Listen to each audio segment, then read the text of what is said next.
அஸ்ஸலாமு அலைக்கும். Hi hello friends, welcome back to my channel. இன்னைக்கு நம்ம என்ன பார்க்க போறோம்னா ஒரு ஸ்வீட் ரெசிபி தான். இந்த ஸ்வீட் ரொம்ப ஹெல்த்தியாக செய்ய போகிறோம். எப்பயும் போல் ஃபைனலில் டிப்ஸ் இருக்குது, அதையும் பார்த்துடலாம். வாங்க வீடியோக்குள்ளே போகலாம். இந்த ஸ்வீட் ரெசிபியோட முக்கியமான இன்க்ரீடியன்ட் கிரேப்ஸ் தான். இன்றைக்கி நான் க்ரீன் கலர் கிரேப்ஸ் எடுத்திருக்கேன். நீங்கள் எந்த அளவு குவான்டிட்டியில் செய்ய போகிறீங்களோ அதுக்கு தேவையான கிரேப்ஸ் நீங்கள் எடுத்துக்கோங்க. இன்றைக்கி நான் 1 கப் அளவு கிரேப்ஸ் எடுத்திருக்கேன். உங்களுக்கு எவ்வளோ கிரேப்ஸ் தேவையோ நீங்கள் அதை நல்லா வாஷ் பண்ணி எடுத்து வச்சுக்கோங்க. நான் நல்லா க்ளீன் பண்ணி இந்த 1 கப் அளவு எடுத்து வச்சுருக்கேன்.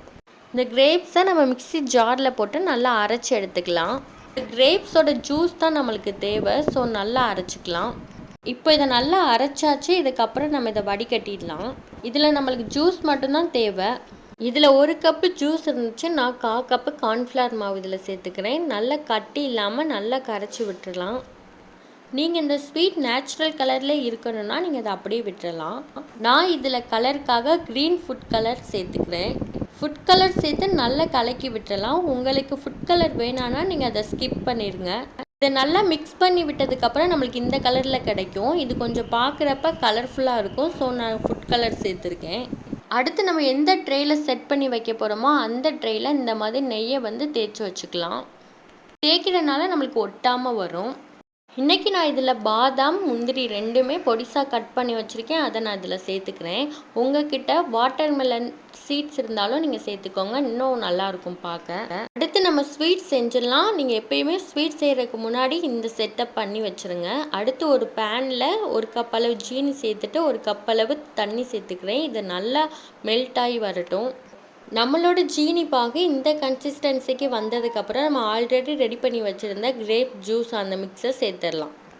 நீங்கள் அந்த ஜூஸ் மிக்ஸை சேர்க்குறப்ப அடுப்பை சிம்மில் வச்சுட்டு ஒரு கையில் சேருங்க, ஒரு கையில் நல்லா கிண்டி விடுங்க. ஏன்னா கார்ன்ஃப்ளவர் மாவு சேர்த்துருக்கறனால நம்ம கட்டி பிடிச்சிரும் வேமா. ஸோ ஒரு கையில் ஊற்றிட்டு ஒரு கையில் கிண்டி விடுங்க. இந்த ஸ்வீட் செய்கிறதுக்கு நம்ம கொஞ்சம் பொறுமையாக தான் செய்கிற மாதிரி இருக்கும். நீங்கள் மீடியம் ஃப்ளேமில் அடுப்பை வச்சுட்டு ஓரளவுக்கு கைவிடாமல் கிண்டிக்கிட்டே இருங்க. நீங்கள் கிண்டாமல் விட்டுட்டீங்க இல்லைன்னா ஹை ஃப்ளேமில் இருந்துச்சுன்னா கட்டி பிடிச்சிரும், அப்போ ஸ்வீட் நல்லா இருக்காது. ஸோ கைவிடாமல் மீடியம் ஃப்ளேமில் வச்சு கிண்டுங்க. ஃபைனலாக கைவிடாமல் கிண்ணதுக்கப்புறம் ஸ்வீட் இந்த கன்சிஸ்டன்சியில் வந்துடும்.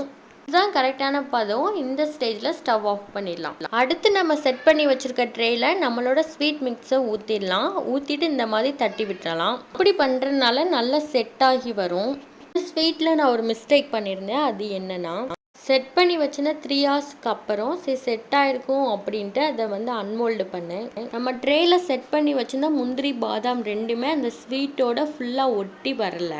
நீங்கள் இந்த ஸ்வீட் பண்ணுறீங்க அப்படின்னா ஒரு ½ டே அப்படியே அதை விட்டுருங்க. நல்லா கூலாகட்டும், நல்லா செட் ஆகி வந்துடும். நெக்ஸ்ட் டைம் நான் செஞ்சு பார்த்ததில் ½ டே அப்படியே கூலாக விட்டுட்டேன். இப்போ எப்படி செட் ஆகி வந்திருக்குன்னு பாருங்கள். ஸ்வீட் செய்ய போகிறீங்கன்னா இந்த மாதிரி ஹெல்த்தியான பொருளை வச்சு வீட்டிலே ரொம்ப ஹெல்த்தியாக குழந்தைங்களுக்கு செஞ்சு கொடுங்க. ரொம்ப விரும்பி சாப்பிடுவாங்க. டேஸ்ட்டு அல்டிமேட்டாக இருந்துச்சு. வாங்க இன்றைக்கி நம்ம டிப்ஸ் பார்த்துடலாம். இன்றைக்கி நம்ம எதை பற்றி டிப்ஸ் பார்க்க போகிறோம்னா கிரேப்ஸ் பற்றி தான் டிப்ஸ் பார்க்க போகிறோம். ரொம்ப ஹீட்டான பிளேசஸில் ஒர்க் பண்ணுறீங்க அப்படின்னா உங்களுக்கு கல்லடைப்பு வர சான்ஸ் இருக்குது.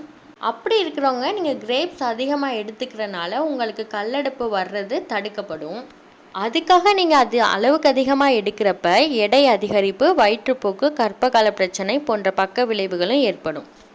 அதனால ஒரு பொருளோட நன்மையின் தீமை அறிந்து அளவோடு பயன்படுத்தி ஆரோக்கியத்தை மேம்படுத்தலாம்.